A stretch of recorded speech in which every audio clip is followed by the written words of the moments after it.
we're talking about the prepping for our family history trip to Europe, and Dave did an immense amount of pre-prep, probably what, 6 months of pre-prep or more on this? More. Probably years of I pre-prep. mean, one of the things about family history is you've been prepping for it basically, if you're into family history, kind of your whole life. Right. Family stories, genealogical records, all that kind of thing can be viewed as preparation for it. And sometimes you just have to gather it all together in one. Yeah, and I was just included almost as an afterthought in this. I mean, really, it was his trip. His dad wanted him to take it, and he's like, "Well, let's maybe go into Switzerland and Germany." And I said, "Well, I think I have some Swiss ancestors. I had noticed some, So that was some knowledge that she had from research she'd done before. just scanning through my lines." And so I pulled out the information on my Swiss ancestors, and he started looking them up. And because he could speak the language, he was able to research a little bit more about them and figure out where they lived. And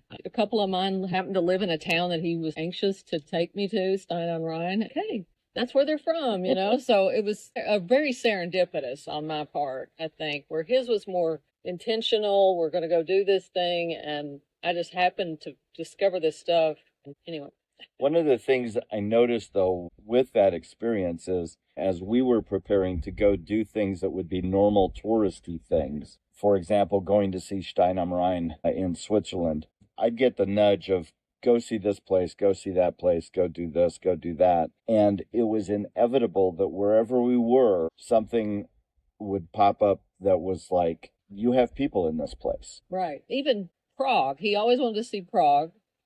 And we like thought, well, for that's 30 just years. purely tourist. Well, we're close. Let's go do that. And then he ends up getting to meet a DNA relative. Right. And we'll talk more about the whole DNA thing because that explodes the possibilities of what you can do and who you can meet. But again, be open. And one of the things I did to prepare really was to go deep into ancestry and into family search, to do those records and to write down and to actually physically map, okay, where are these people? And I did that with Marnie's people too. Okay, this person came from Stein am Rhein, and then they went to Zurich. But before they went to Zurich, this other guy went over to Canton Thurgau. And how does that map out? And can we do it? And then there's some people up in Rheinau, and from Rheinau they went up to Tieningen in Germany, and how does that all map out? And one of the things that's really interesting about Europe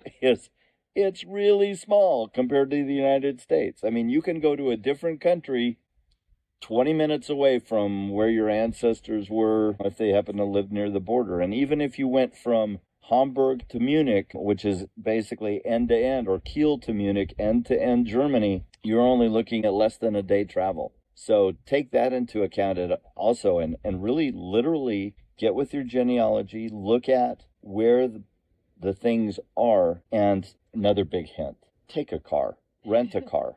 I've been to Europe several times, and most of the time I take a train because if you want to go from city to city or whatever, that's how you do. But the reality is plan on taking a car because you want to go to these villages of 40 people out in the middle of nowhere that have 2 bus stops a day. You don't want to be, there was one day, for example, that we had to go from Zurich to a castle, to a belfry, to a church, to another place. And if we would have been dependent on public transportation, it wouldn't have happened. It would have taken us 4 days. And this way it took us 4 hours, and we were able to do that. So that's a big prep.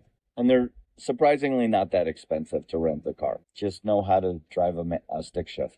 And get your euros before you go so that you have some cash in case they don't take your credit cards at a gas station. We'll talk more about that. Map it out. Lay it out on your genealogy. Map on MapQuest. It works fine. Drop the dots and then make a circle route. Don't go back and forth and back and forth and back and forth.